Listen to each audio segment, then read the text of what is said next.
There's poison in the food and water supply.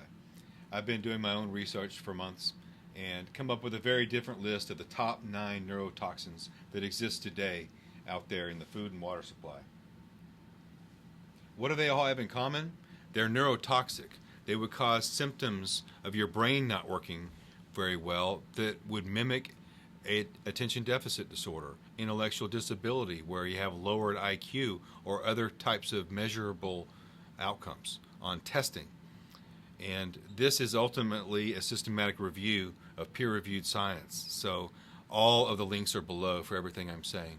And developmental toxicity as far as fetus and mother womb stuff. Hormonal disruption. Most of these act like estrogen, so we're all being feminized in the food. It increases cancer risks and fetal pathology, problem with the babies again. So infertility is a huge problem, and that's why I'm interested in offering a support group for infertile couples. Number 9, atrazine. 80 million pounds of this herbicide are sprayed on crops every spring in the U.S. It decreases the sperm count, alters testosterone, estrogen, and progesterone. There's associated increased cancer risk, shorter pregnancy, altered menstrual cycles. Developmental neurotoxicity, with studies reporting the disruption of the hypothalamus, that's your brain controlling your body, where it regulates motor movement. Neurotransmission, neuronal development, there again the fetus, and behavioral processes, how you behave, and your hardwiring is directly affected by atrazine. Number 8, botulinum toxin. Now this is only in the food supply if your food is bad. Most likely you would smell it, but it is available in root canals with the retained ligament in your jaw, and injections on purpose for medical reasons. Some good, some purely aesthetic, and so it's important to be aware if you could live without an optional injection of botulism toxin, then consider difficulty breathing and paralysis as possible side effects of botulinum toxin, especially in combination with things like vaccines, snake venom, COVID-19, anything involving snakes. Number 7, BPA and bisphenol A, top sources of water bottles. Lots of people think they're doing a good job by drinking water bottles instead of tap water. They're just trading poisons for their daily dose of estrogen, the woman hormone. It's also in packaged food, thermal paper receipts, and canned goods, and waterproof lining. So if you work handling receipts, kind of stop doing that. Particularly pregnant women that work as cashiers. Don't touch the receipt if there's a baby in your womb. BPA is a threat to all fertility, but the reference here discusses male. Also, the brain is one of the most sensitive organs. So this is all about children. Children drinking out of plastic water bottles while their brains are developing, really up through your whole life until, 25 as a female and 33 as a male. But particularly the first 6 years, and then all the way up to age 17, where you peak at the total number of neurons you'll ever have in your body. So, in other words, we need to get off our addiction to plastics. Apoptosis is programmed cell death, where the cells just shut themselves down. Cell damage itself, and hippocampal targeting. So another way to look at this is if you have post-traumatic stress disorder, a plastic water bottle will make sure your hippocampus can't recover. Other things that are hurt in the hippocampus besides PTSD would be severe sleep deprivation. Maybe you have sleep apnea or nightmare disorder, traumatic brain injury, serious major depressive episodes. I'm not sure about bipolar schizophrenia, wouldn't surprise me. Number 6 is fluoride. Tap water, dental products, infant formulas. Wow, neurotoxin in infant formulas. We've known about its toxicity for multiple generations. And it's in some salts. And it's associated with cognitive deficits during testing, intellectual disability itself, which used to be called mental retardation. And the word retardation just means slowing down. It disrupts reproductive system. There you go again with infertility and fluoride. So the water may be causing you to be infertile. So if you're having trouble having babies, consider both sexes to filter your water all the time. And we'll have more details on that later. How many people don't have headaches, feel insomnia, or lethargy all the time? right? So we don't know which one of these is doing it to you clinically, but this is just good common sense to be aware of. Number 5 is glyphosate. This is Roundup, the weed killer, and it shows up in corn, soybeans, chickpeas, which are used to make hummus, wheat, and oats. So yes, again, it's a weed killer, so it's in a lot of the crops, and it is Monsanto's opinion that it's still safe to use, it's still sold. Don't have your children touch this. Caddo Lake in Texas is the only natural lake, and they poured $13 million of Roundup in it. And I told a family member, he took his young daughter and they went swimming in it anyway. So don't be insane, and hopefully you can heed my warnings here and that the neurotoxins haven't gotten to you. Because it seemed like that family member was not thinking very clearly about exposure and risk to children in the next generation. Basically, glyphosate hurts all kinds of problems. Myelination and neural growth. Myelination is that outer layer on the nerve. It's hurt in things like multiple sclerosis or other demyelinating processes. So oxidative stress, think about that. Neuroinflammation. So you have to have grounding. Consider sleeping on grounding sheets. I think everyone should, as a way of getting your electrochemical balance back better. 21 studies have supported its validity. Heavy metals comes in food again, mostly rice, fish, seafood, like mercury in fish.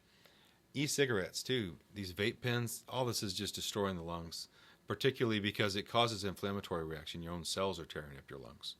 Don't do that.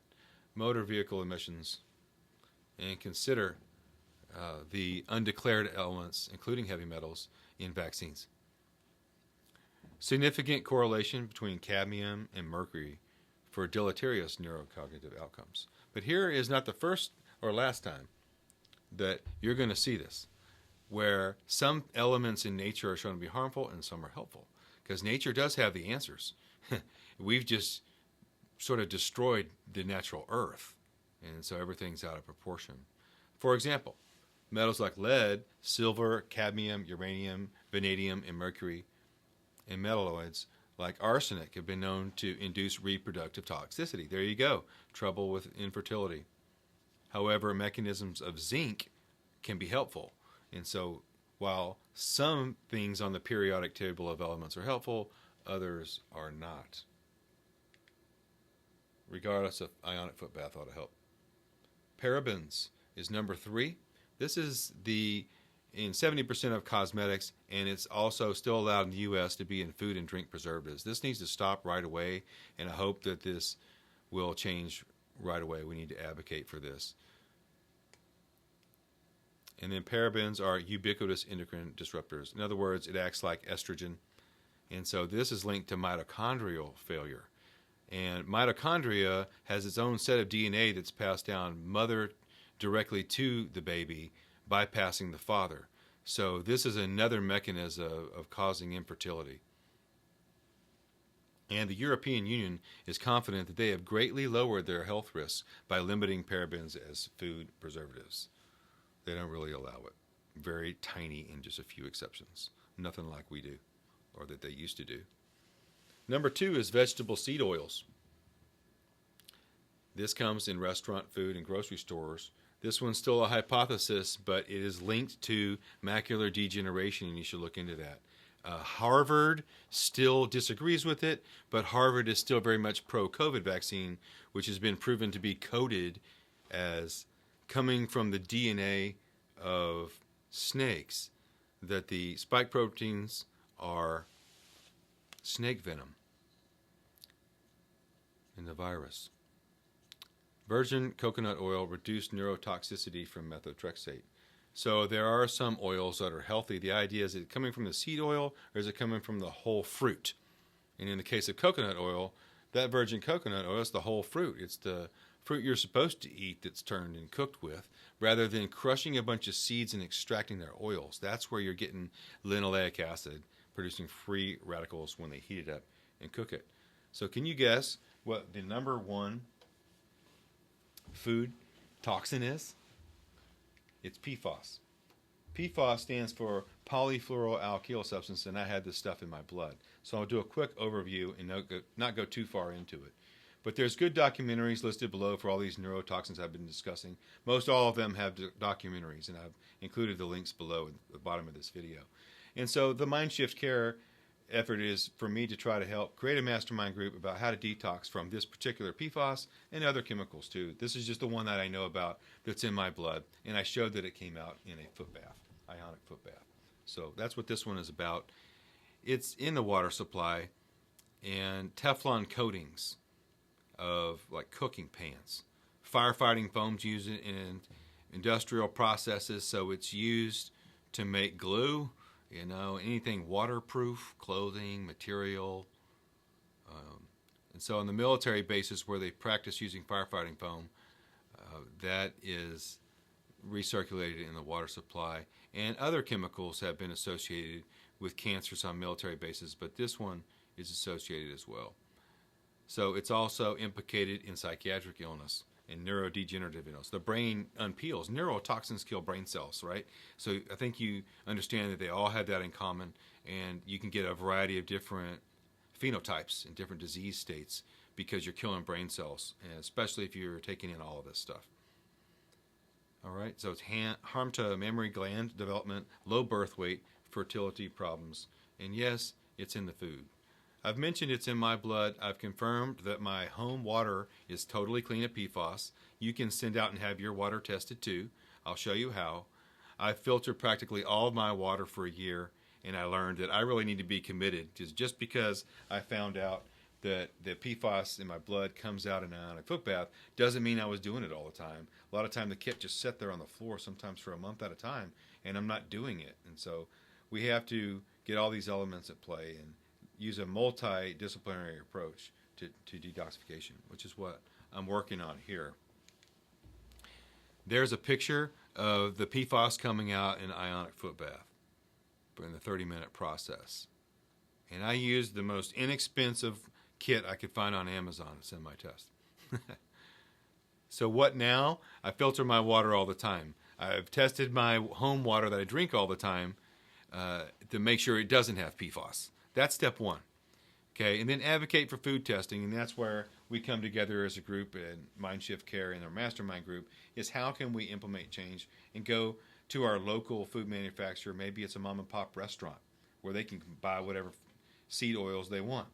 And let's get an evidence-based one to them. If you do something like that in your community based on this video, please let me know, and I'll definitely put you on the show or them or give them a shout-out or something. Because that's what we need to support here as a community to start voting with our dollars to change this. Document and talk about your detox process with others.